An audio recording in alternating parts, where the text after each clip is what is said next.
I was live on the air when the governor's first tweet went out basically announcing that this had happened.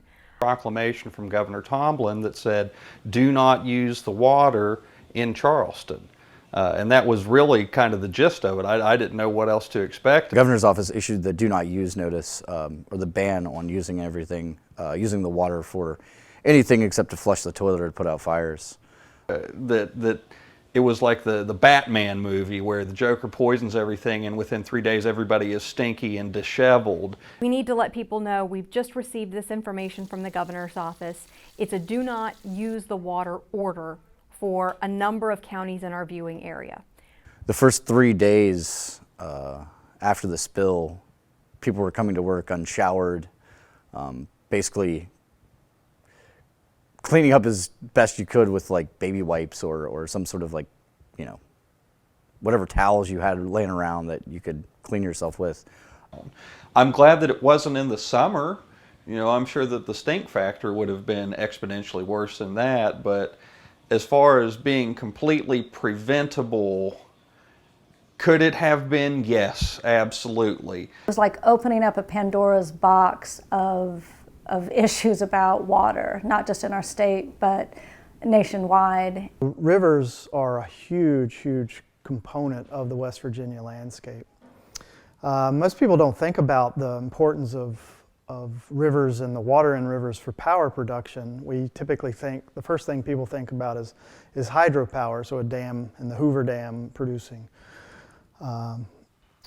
electricity. But there's a reason, there's more than one reason at least, why there are so many electrical power producing facilities in West Virginia. There were factors that just kind of lined up to help foster this, from the weather to the stress on the water system itself, that helped create an environment where this contaminant could come out and get into the system and then totally shut everything down. What the chemical spill taught us is that water is extremely valuable, and we just often take it for granted because we have so much of it. If you go out west, they have droughts on a regular enough basis that they understand the value of their water. It was pointed out to me by a visiting scientist, and he has spent a lot of time out west and here back east. And he's like, the one thing that you notice when you go out west is that every hotel, every place you go to has fountains, has water fountains. And when you come east, nobody does. And the reason out west is that they want to show you that they have water. And they have water in abundance. It's a very deep psychological thing.